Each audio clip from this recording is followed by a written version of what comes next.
The views expressed on this Turnbuckle Tabloid live stream or Turnbuckle Tabloid podcast episode do not reflect the views, thoughts, or opinions of the Rageworks brand, including the Rageworks podcast network, Rageworks content partners, advertisers, and affiliates. Viewer and listener discretion is advised. Hey, yo, what's good, everybody? This is Ortiz from the Latin American Exchange, and you're listening to Turnbuckle Tabloid. 5, 4, 3, 2, 1, 0. All engine running. Liftoff.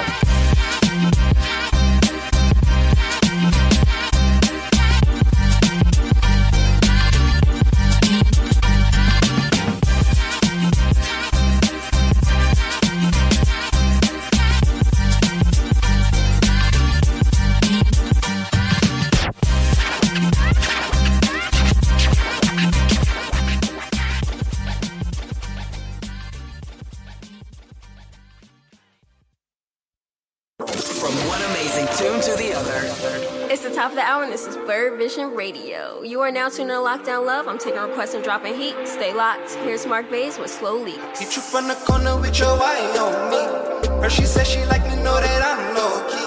Go try, she like it, get inside slowly. If I'm there about it, she tired, no slow leaks. Ain't it funny how I sent your energy, I know. When I'm never speaking, I be fucking on the soul. So, where your body move is like a cobra. I can't go a day without you, come on over. Without you now, I'm so used to you when I'm winding down.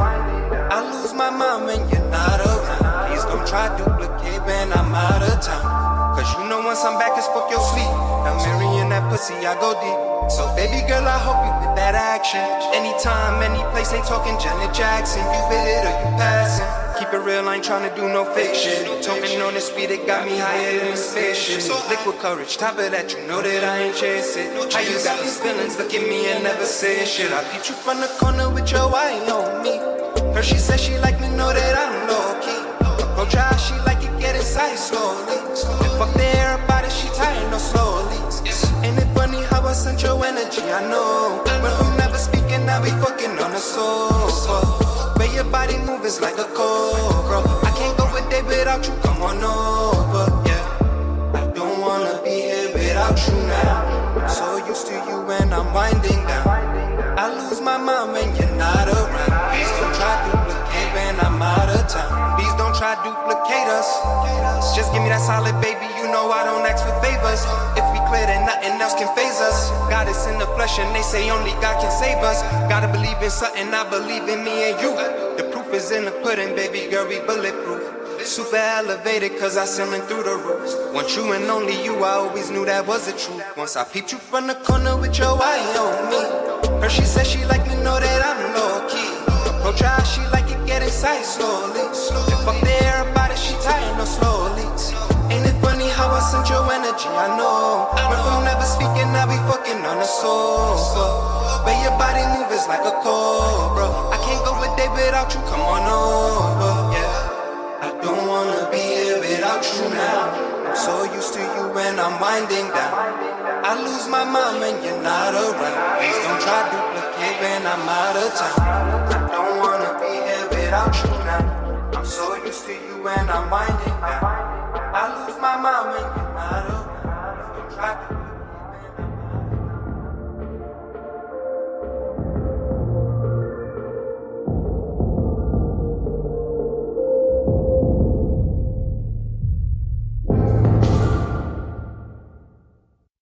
This is Larry Legend, and you're listening to the Turnbuckle Tabloid Podcast. Give me that fucking mic! Turnbuckle Tabloid, cutting a promo. With the Academy Award nominations coming up, and we recently just had the Golden Globes just pass, it got me to thinking about how wrestlers, and the business in a whole intertwines and mixes with Hollywood. Also, WrestleMania being in LA this year, taking place in LA this year, it goes to show how sports entertainment and the world of Hollywood movies, TV shows, and such seems to go hand in hand. It's always been that, I guess, launching pad for careers when it comes to wrestlers who will leave the business, or dip and dab and have their side gig as a person who has a SAG card, a Screen Actors Guild card. They can go away, film a movie or a TV series or such, and come back, or when that time comes, when they've done their third or fourth retirement, they can say, hey, I can go into the cinema and such. We've seen a lot of wrestlers as a recent make that transition, such as Cena, Dwayne "The Rock" Johnson, Randy Orton, The Miz, Edge, and of course Dave Bautista. They've all made that transition. But how far back does it go historically?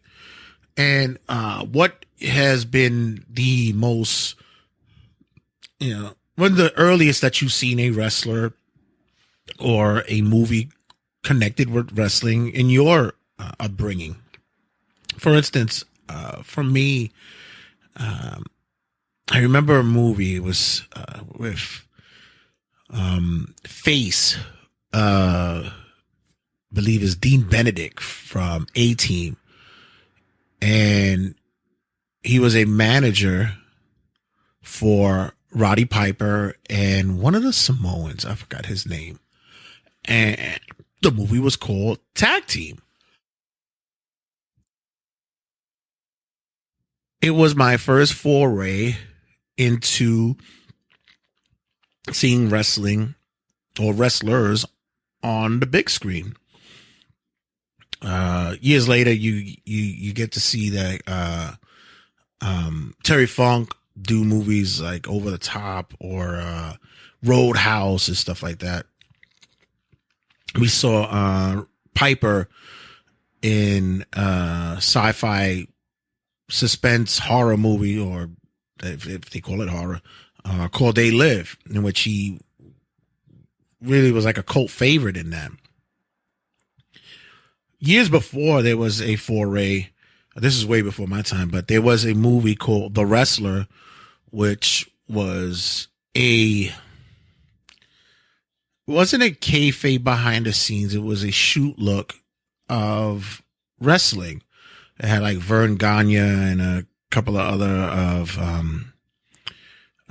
notable, I think like Burt Lancaster, somebody was in. I don't remember who it is. It was like in the early 70s and such. Years later, we saw another version called The Wrestler with Mickey Rourke, where Rourke, I believe, earned himself a Academy Award nomination for the role as Randy the Ram. It was a very compelling,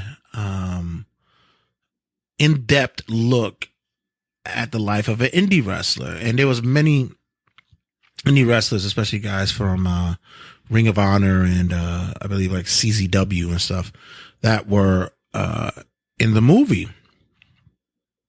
But one notable individual that we all remember who made a splash in the big screen was Hulk Hogan. Hulk made it, I believe he made his theatrical debut as Thunder Lips in Rocky III. And from then on is when he catapulted himself to the Hulkster and the Real American and such. And he was drawn to Hollywood for doing such movies as Mr. Nanny, Suburban Commando, and of course, we all know the blockbuster, in which was co-written, I believe, by Vince McMahon, known as No Holds Barred. What's that smell? Dookie. instead of him being Hulk Hogan, an extension from who he was Rip. Oh God, this is what made for the interaction with Zeus, which led to their SummerSlam meeting, tag team pair. Oh God, that was just horrible. So, but other notable wrestlers at the time, like I mentioned, Piper, went into his theatrical roles. Jesse the Body Ventura, who also went into movies. He was notable in Predator with Arnold Schwarzenegger. King Kong Bundy would see himself in certain TV shows as well, like Married with Children. He showed up there, and other series. It seems to go hand in hand, because as much as people and years ago didn't believe that wrestling was theater. In fact, it was. It really was. There was also times when you see that the wrestler themselves was actually shining through more on the big screen.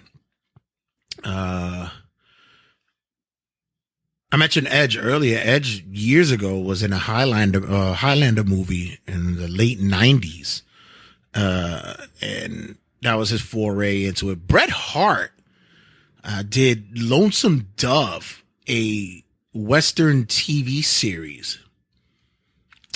Yeah, remember that? How about when the WCW wrestlers had an appearance on Baywatch, where they took over the beach, the villains took over the beach and such.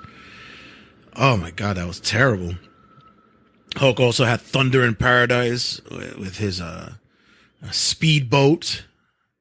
Jesus, oh my God! I'm trying to make it seem like that, if there's any way that the wrestlers transition into the big screen or into to TV series was actually good transitions, but it doesn't seem like that's coming across here. Other notables who during that time were if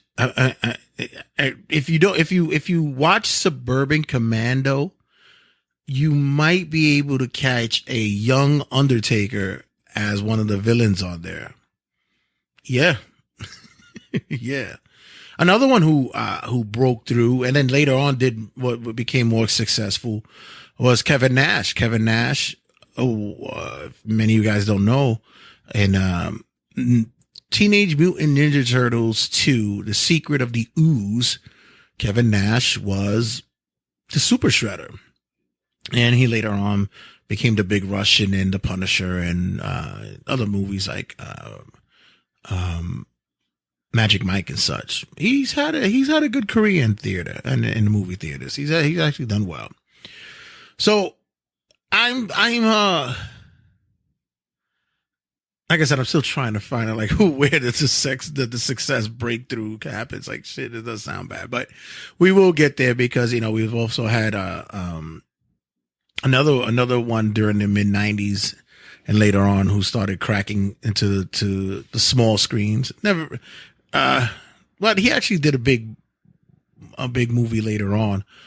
Stone Cold Steve Austin would get himself into a lot of those B movie roles and such, and do some spots here and there.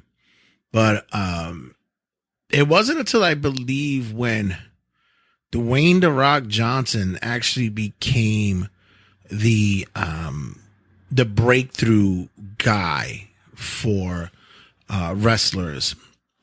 He after Hogan had some spots and maybe no, he didn't. He really didn't have success. But Dwayne "The Rock" Johnson was the one who broke through with movies like The Rundown, Standing Tall, Walking Tall. Sorry, Gridiron Gang, the Scorpion King, Mummy Returns and shit like that. So he became that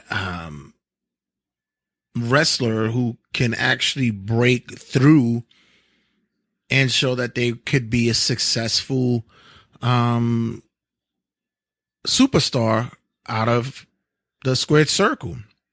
With that being so, we also had the man himself, Mr. Hustle, Loyalty, and Respect, John Cena, who cracked the big screen with his movie star looks and his appeal with The Marine, which went and birthed different Marine movies with Randy Orton, and basically The Miz took that over, right? And slowly but surely, we just started seeing more of the wrestlers turn actor roles. Cena himself started getting bigger and more notable roles, voiceover work, and recognizable roles, like in Cock Blockers, which is actually pretty funny. I mean, you see comedic dad and such. That was actually pretty cool. He's also even to this day, like, constantly busy with movie roles. The guy works. Right now, he's killing it in The Peacemaker. So I mean, there is opportunity for former wrestlers or current wrestlers to break through. Like I mentioned, Edge started his own line of his IMDb resume, doing shows on Sci-Fi and such. Roman made his first appearance in the Fast and the Furious movie. And John Morrison's another guy who takes a lot of gigs as well. We see Morrison in a lot of campy kids movies, but it's also, it's steady business for him. Hollywood and WWE has been a thing so much that Vince started his own film company with WWE Films, where we saw such blockbusters as The Chaperone. Jesus, I can't even sell this. I'm sorry, Triple H. That was just horrible. Then there was another one, which I forgot the name of the movie with Triple H, where he was like this, I come home from jail kind of dude, and Jesus. I will watch it knowing that it was just going to be campy. Like Big Show was another one. He cracked the ceiling and made his way into Hollywood with notable. No, there were notable leads. God, man. Well, he was in Waterboy, right? That was another one that he cracked. He made it through. Goldberg was in The Longest Yard with Stone Cold and Kevin Nash. Yeah, he made an appearance, and then started doing TV shows and game shows alike, and had hosting abilities. But to me, the one who people slept on, and I'm gonna say that I slept on him as well.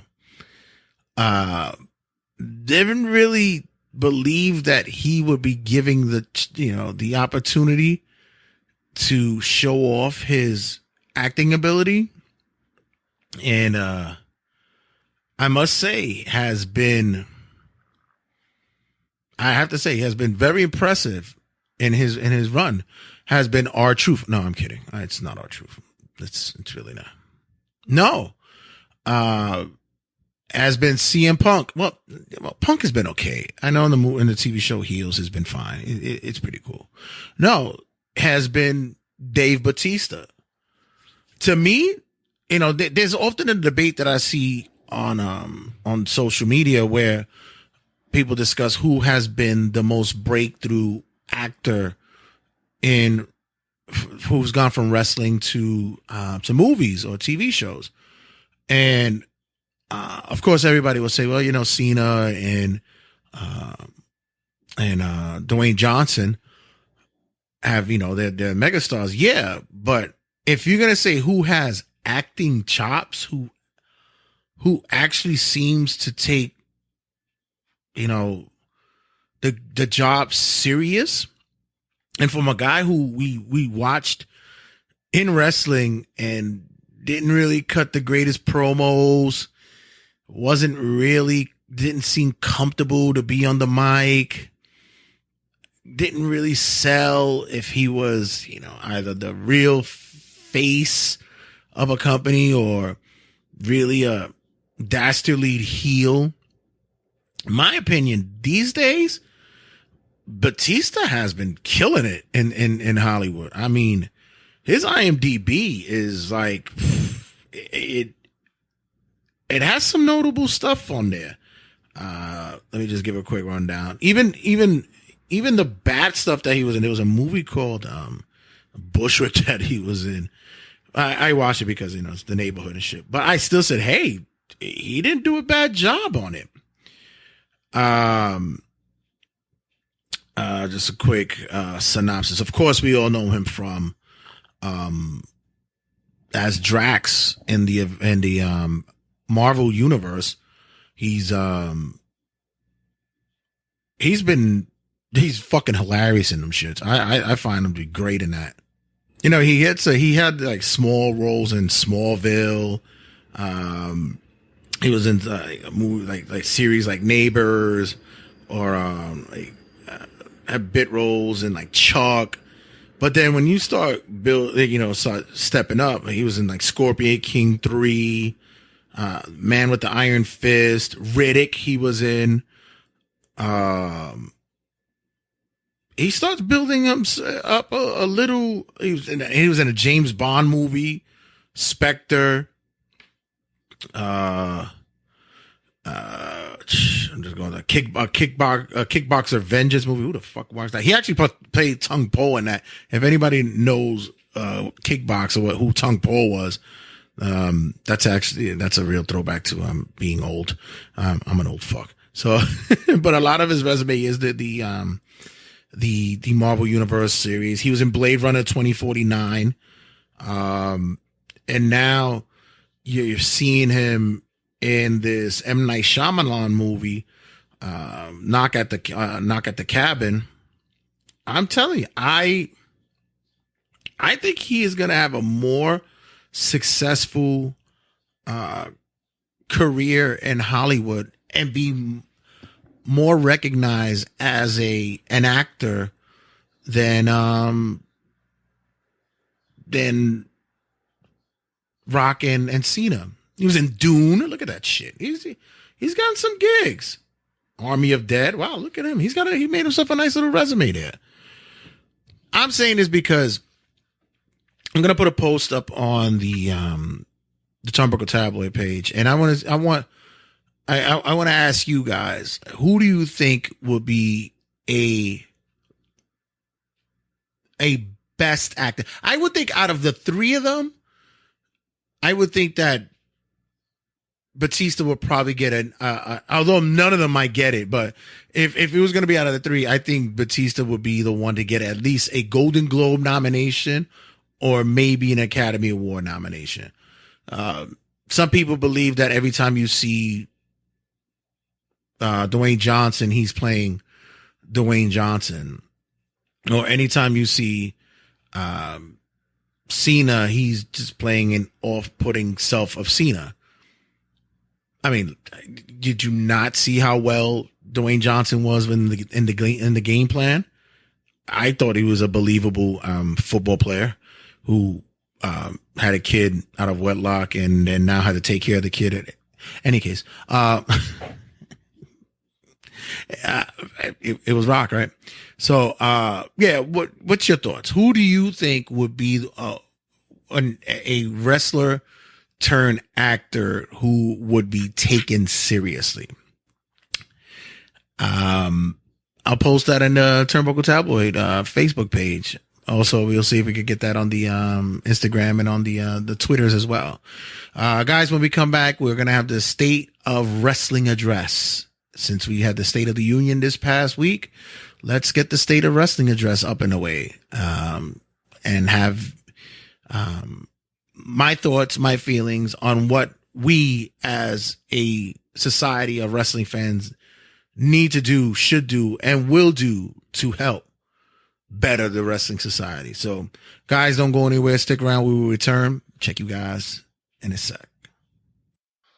What's going on, everybody? Tony G here, better known to the world as Josie's Boy, aka your girl's favorite artist. And today I'm here to tell you about my company, Painted in Blue. Painted in Blue is a creative house established in 2017, and we specialize in handmade custom leather goods. We coined the term luxury minimalism because we believe even in your everyday life, no matter how much running around you have to do, you can still stand out and be fly. We create everything from luxury handbags to wallets and some of the best leathers you can find that you would love to carry on a day-to-day basis. So if you believe in looking fly while you handle your business while pushing fashion forward, make sure you guys go to paintedinblue.com. Don't forget to follow us on social media at _Painted in Blue on Instagram and on Facebook at Painted in Blue.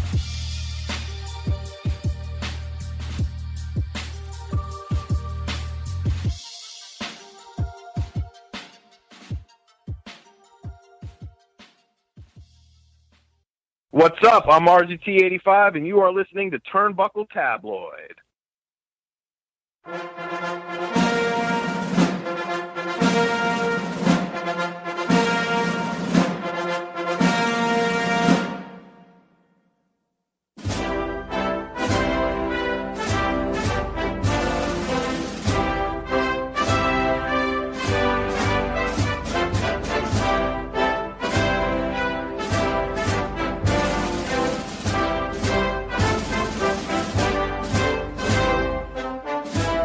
Fellow wrestling fans,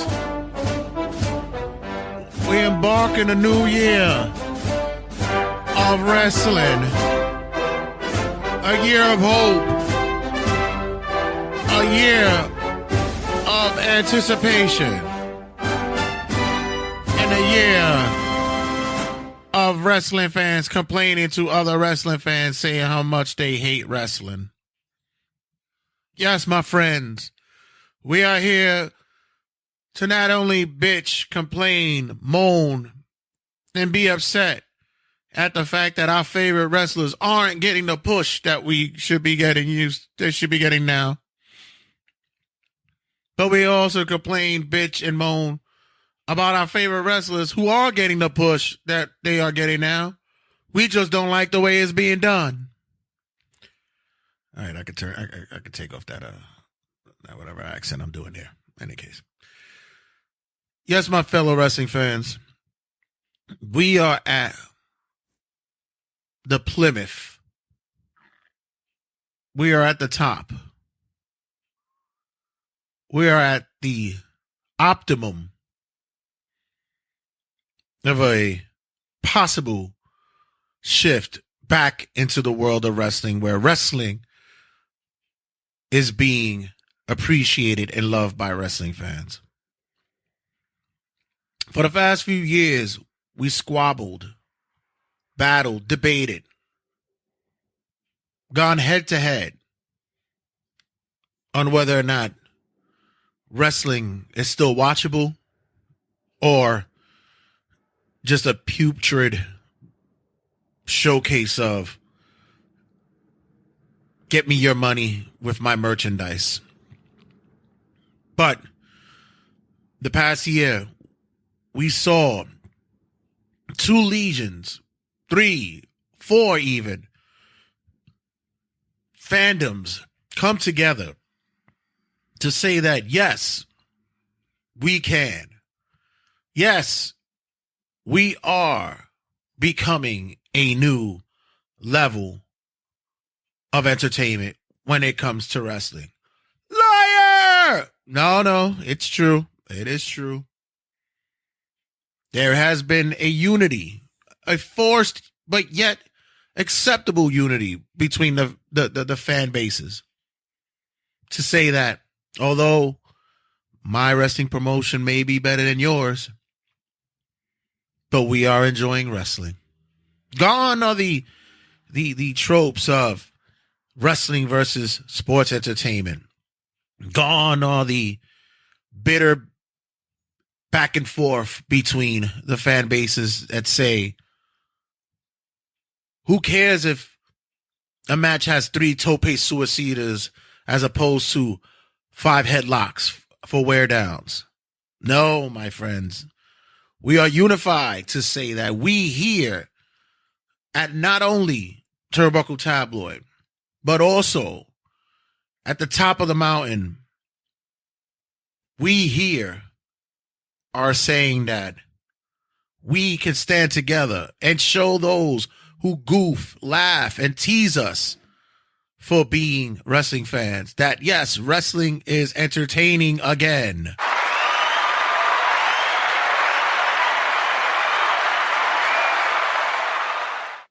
I stand before you a man who has brought in individuals who long ago left the ways of wrestling, left the ways of John Cena's, Goldberg's, The Undertaker. Gone are the days of individuals who sat there and said, you know it's fake, right? I bring to you people who've sat there and watched an event and notably mentioned to me, that was awesome. That was great.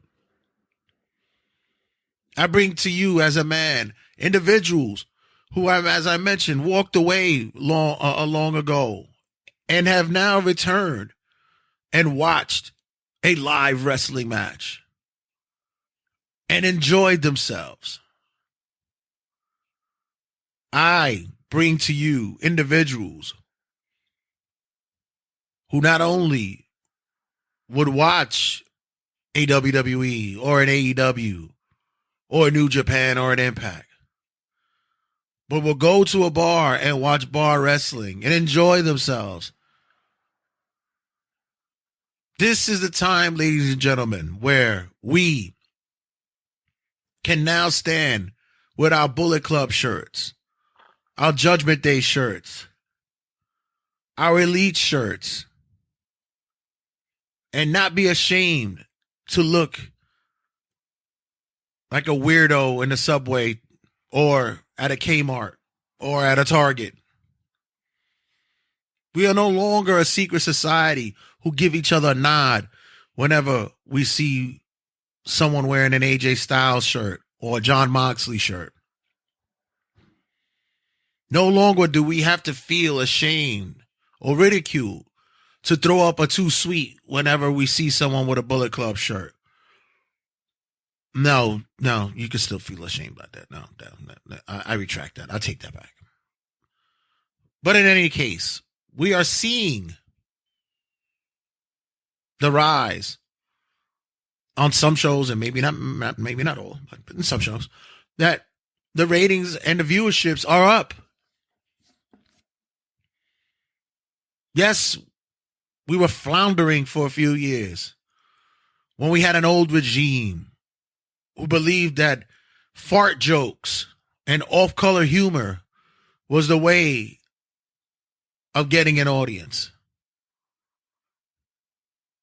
We've also gone the way of finding out that having blood in every match that you're in doesn't equate to ratings. I stand here for 2023, and I tell you that yes, we can have good matches without somebody bleeding the first 5 minutes, except for you, Moxley. I see you in the back. You're already bleeding now, and you're not even in the match. I see you. I stand before you a man who's appreciating and in love with being able to listen to a promo and not it drag on for 20 minutes and 2 commercial breaks. I stand before you a man who actually enjoyed a woman's Royal Rumble. This, my friends, is the time This, my friends, is the moment in which we as wrestling fans can stand up and say to our co-workers, yes, yes, yes. And I'm not talking about a scene from When Harry Met Sally. I'm talking about a scene from when Bryan Danielson is kicking somebody in the fucking chest. Yes, my people. We can honestly say to the next person who wants to shame us for what we love, and we could turn to them and say, yes, I am a wrestling fan.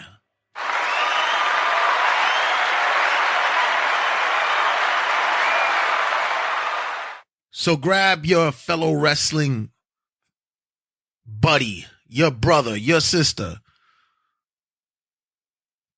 your Bullet Club member. Scissor me daddy someone. Give that special someone a stunner. Let them know that you are proud to be a wrestling fan. And you are proud to look at someone else and say, I accept you for who you are. Accept me when I go and paint my face and run through a crowd screaming like a maniac while I shake the ropes and try to body slam my fat friend who's 2 6-packs deep.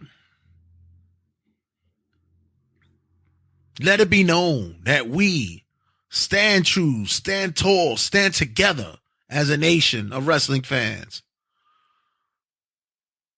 who understand that Too Sweet originally came from the NWO.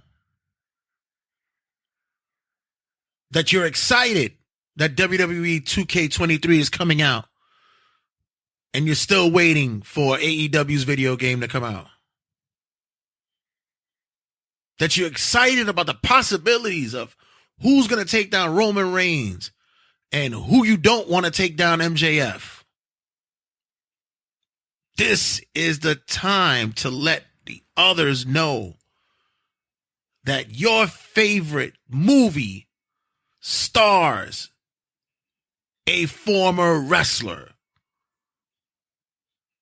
Watch Black Adam and any M. Night Shyamalan movie. Let it be known that you are a wrestling fan.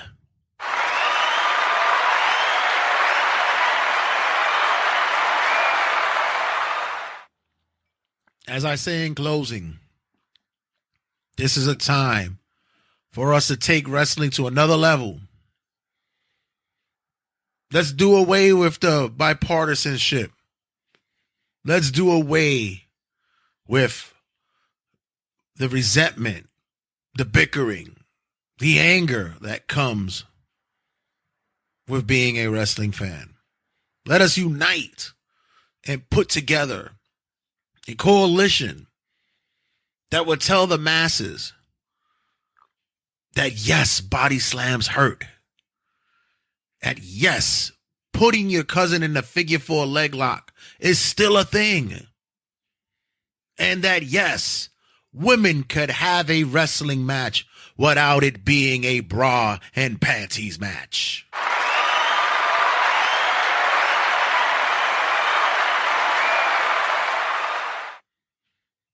I say to you, with WrestleMania season coming, with Revolution coming, with Money in the Bank coming, with All Out coming, with all things wrestling coming for us here in 2023.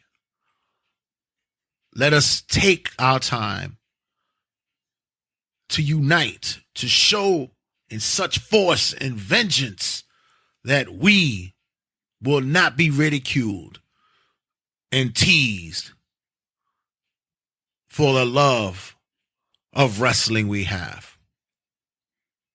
So collect your Funko Pops with a weird image of Hogan on it.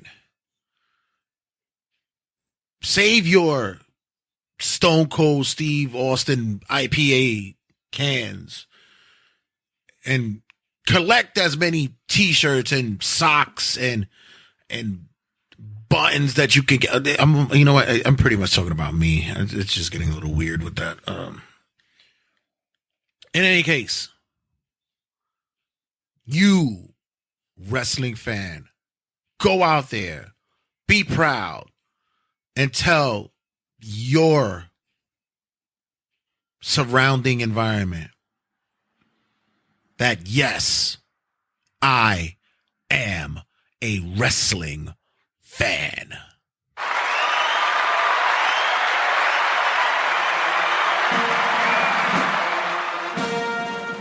When we come back, I'm going to do a brief around the square circle. So, guys, don't go anywhere. Stick around. Got just a wrap up in here on the side. Check you guys in a second.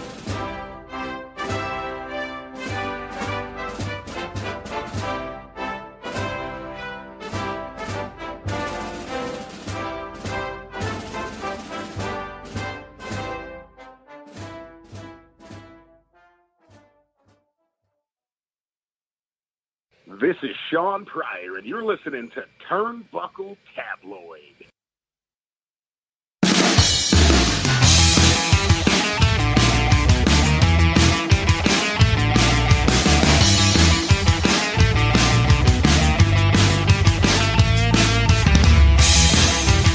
Just going to give you guys a quick roundup. The past couple of weeks I've been watching Around the Square Circle. What's going on in wrestling. Pretty much the full blast of what happened this week will be in the upcoming episode. So just going to give you guys my quick thoughts about what happened in the past 2 weeks in wrestling, since I wasn't able to catch up on it in the previous episode. But just pretty much want to give you guys an idea of how I feel with wrestling this day and age. If you didn't hear the State of Wrestling address, kick it off with Raw. The past 2 weeks of Raw have been hot and cold. You do have your certain moments where the show hits its peak and its valleys, and then you get certain matches or angles that kind of dip. Like I kind of am missing the opening of the show that had like such a great presentation, big opening where maybe has some action in the back or in a parking lot, or instant action going on in the ring. We started off that way a few months back when Triple H basically took creative over, and I think we ended up going back into the same kind of rut of starting a show with promo match and such. But the one thing I could say as a big factor of this being a driving force of what's happening on a positive note on Raw has been Cody Rhodes. The past 2 weeks we've seen Cody cut a promo in the ring, and it's been very personal, but also very deep in its context, and also being able to draw the audience in. The prior week, we got him discussing his win on Royal Rumble. Then the following week, we get the pretty much 20-minute segment with him and Paul Heyman, which was just epic.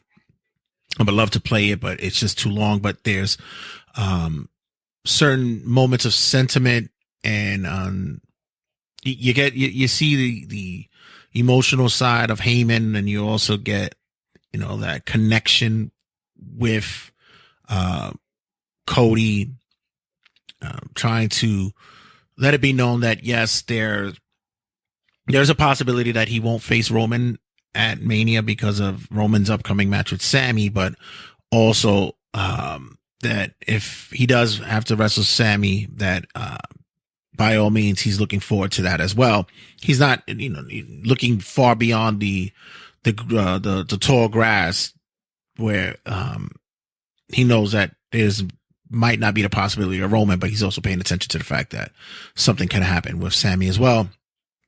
And when you get how emotional Cody can get, it's pretty much a throwback to his father and the days of wrestling back in the golden age, where promos were the reason why we were drawn into a match, not just this build up after build up after build up. The promo was the one that you felt the emotion to. Same could be said with Rhea, who came out a couple of weeks ago calling her shot, saying after she wins the Royal Rumble, she's going after Charlotte, which is a great, it's a great call. It opens the door for the possibilities with a number one contender that's going to happen at the Elimination Chamber for the women's title for Raw. And I'm happy to see that occurring, that we're going to see the rightful match between Rhea Ripley and Charlotte. I think the last time we saw it was during the pandemic, and this is where we could get it with a crowded stadium and we could get the emotion and the feeling that we wanted to see for some time. The possibility of a Logan Paul and Seth Rollins match at Mania can be interesting for me.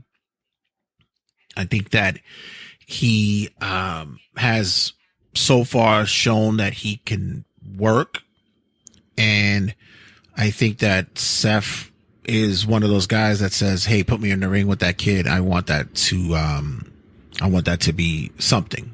I think we can make magic happen in there. Rollins has earned his way to call his own matches and call his shots with the guys in the ring. The Bobby Lashley and Brock Lesnar program is actually building steam. This past week, we heard Brock cut a promo that was actually pretty Brock. I mean, it's funny to hear Brock more face as opposed to heel, because you always just know him to be this dominating heel, and to hear him now come off as this, well, shucks guy, I can't wait to get in the ring with Bobby. He even went as far as to say that he can't even sleep next to his wife without thinking of Bobby Lashley, which actually brought a smile on my face. I thought it was pretty funny. The Becky and the Bayley buildup is, I guess it would be gone by now, because we just saw the steel cage match that occurred. Not to take anything away from the match. I thought the match was solid, but just too short. You should have gave them more to work with. I think you just threw those ladies out there for the last few minutes of the show, and you didn't give them enough to work with. But the only thing confusing about it that occurred last week was Lita. Okay. I can only say that the only reason why that this is happening is because she is going to be in WWE 2K23. So now they're just going to start rolling out some of the legends that is going to be in the game coming out next month. So,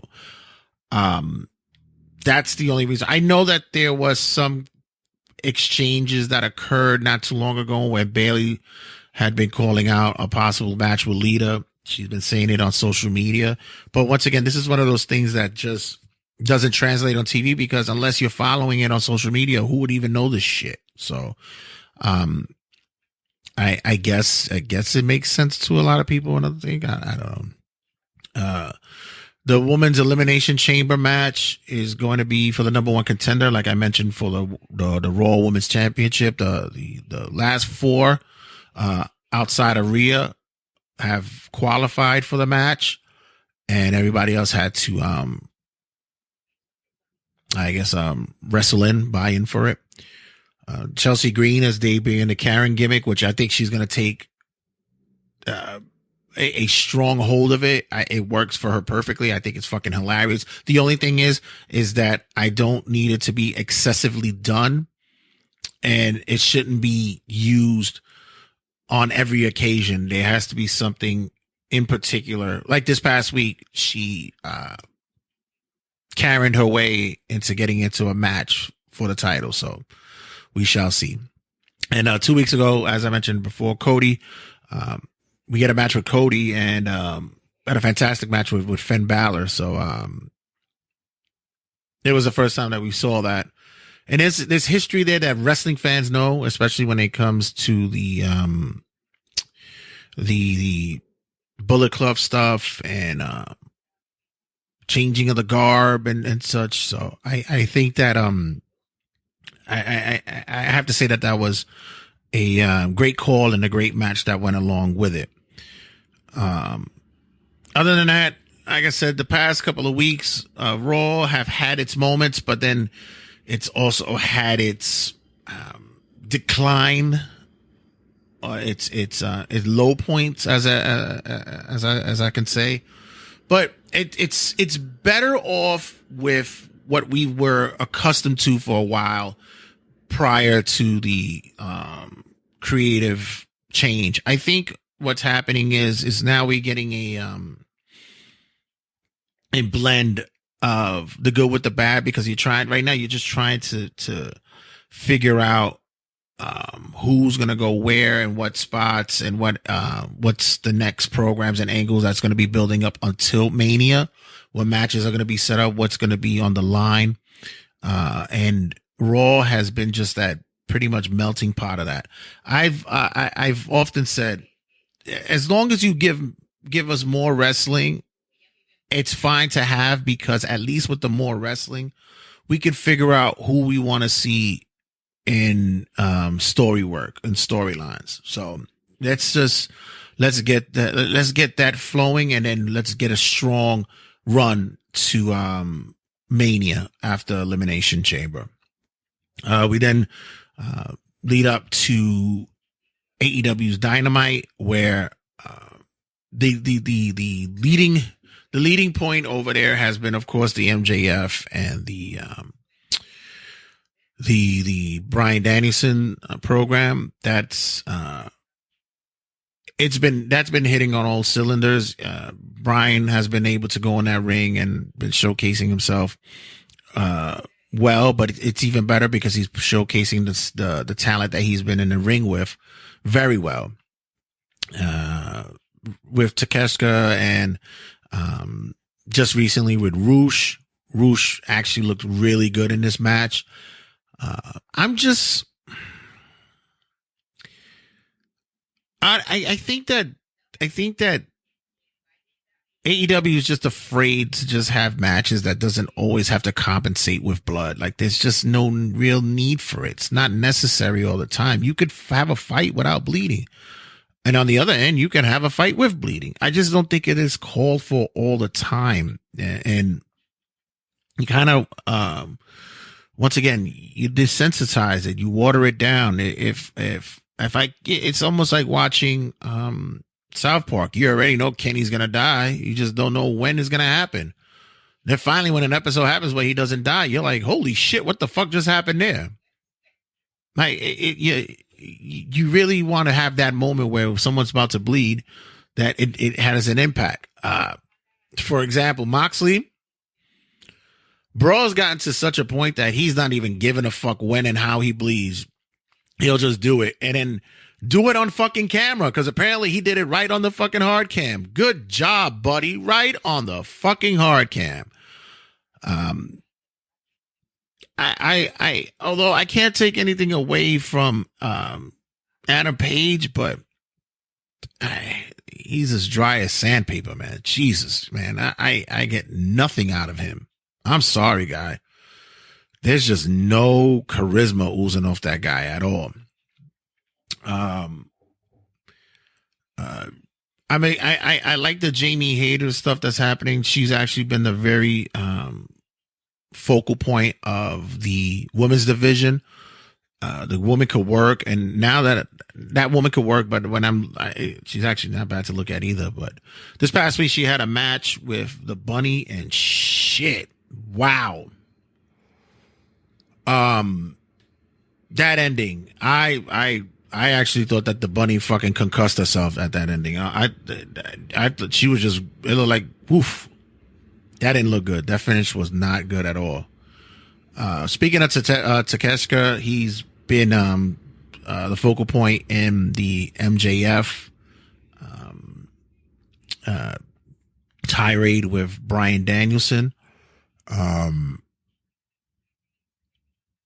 His match with MJF this past week was really good, and the crazy shit is that MJF looks really good as well. There was that spot where MJF takes the clothesline off the top rope. They both were standing on the top rope. MJF flips over, lands on his feet, and then they continue to brawl.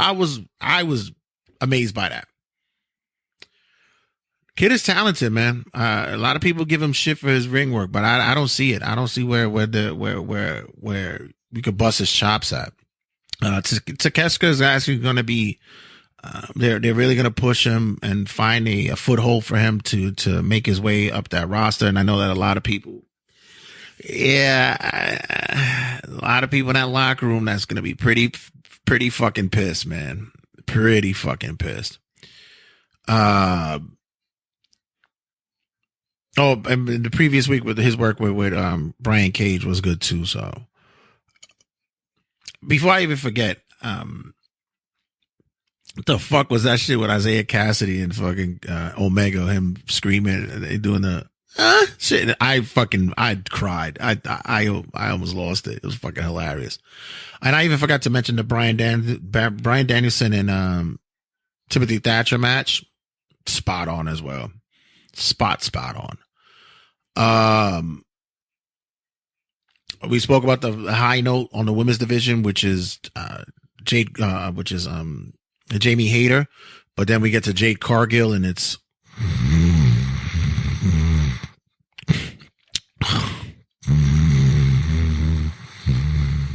Jesus. I listen. I don't know what the fuck to do with. I can't even shit on this thing anymore. It's just too much. It's just way too much for me. Wardlow returned a couple of weeks ago after the Samoa Joe and Darby Allin match, which in this case, for the way that their rivalry was running, I thought that it made a lot of sense the way that they had gone, especially when Darby started cutting up the ring. You got to take into consideration that Darby is maybe 150 pounds lighter than fucking Joe. So him having to take desperate measures to beat Joe is understandable. I get that. I can see that. And Darby is a freak of nature. You guys thought that Jeff Hardy was the Daredevil. Fucking Darby's, when he came out with that fucking jacket with the thumbtacks reverse, I cried because I knew Joe couldn't. He was trying to take the shit off and he kept pricking himself in the hands. I thought it was fucking hilarious. You can see that he was annoyed by that shit. And finally, I'll get to the Acclaim. The Acclaim and the Guns rivalry has quietly become one of my favorite rivalries on that show on Dynamite. But I'm kind of perturbed on what happened later on with the whole during the last week's match where the Acclaim loses the titles, which is understandable. I get that. I'm fine with that. But at the same time, if you're going to fucking sell a fucking belt shot, sell that shit. Give it to them because you've been doing it everywhere else on the show. Now all of a sudden we're going to do a pussy ass shot with the belt on someone's head. Everything else was working fine until you got to that moment. It just went to a screeching halt when that happened. I'm hoping that this will lead into a bigger run with the titles, because I don't see the Gun Club holding those titles for too long. I think they're going to just be, it's going to be a standstill with them with that. But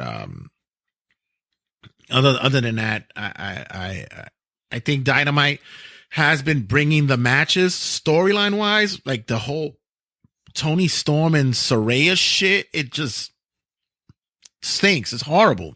It's bad. It's really bad. And that'll lead us into Friday Night SmackDown. The only thing you're really caring about right now, honestly, is the Bloodline shit. That's all. That's the only focus you have going on right now. I understand the whole tag team title tournament thing happened. We saw that the Ricochet and Braun Strowman wrestled Jimmy Uso until Jay came in and made the save last week. And there's just this inner turmoil that's going on within the Bloodline because of Sammy. Sammy calls out Roman. Roman ended up pouncing the shit out of Sammy, letting him know that he'll take him on in Montreal in front of his family for Elimination Chamber. This is compelling storylines. Roman not disregarding the fact that he's gonna have to deal with Sammy, but he already knows that he has to keep his eye on what's happening around the corner because Cody is coming after him. See, that's intertwining angles and storylines, which I find very intriguing. It's smart. But that's right now has been really the key focal point of what's going on SmackDown until we get a good build up for the Intercontinental title. Who's going to face Gunther? Where we're going to go with that. I know someone's going to be getting an opportunity soon enough. We had a pretty solid exchange between Santo Escobar and Rey Mysterio, and that's something that we've been wanting to see for some time. I'm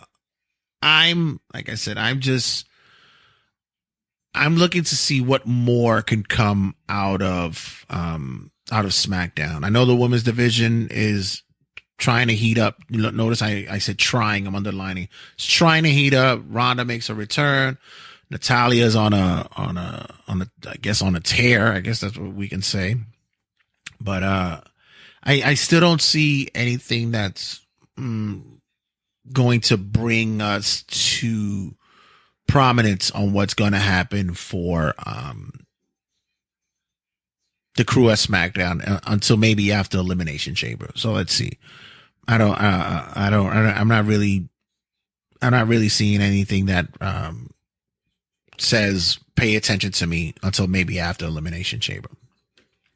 And other than that, I guess that'll wrap up the show for this week. Got much to do this week. Got a lot of content that's going to be coming down for the upcoming shows. I'm going to be talking about what happened during the week, as well as where I was this past week. I was at an event this week as well. I'll talk about that in the next episode. And gonna be out of here, guys. Kind of tired. Had a really, really long week. I'll explain it to you guys in the next episode. Right now, I'm just exhausted. All right, guys. Make sure you follow us, be a part of the vibe, and show love to Turnbuckle Tabloid wherever you find us on all podcasting outlets or social media outlets. And check out the Rageworks family at rageworks.net and at rageworksnetwork.com. As always, guys, love you guys. Check you guys later. 5, 4, 3, 2, 1, 0. All engine running. Liftoff.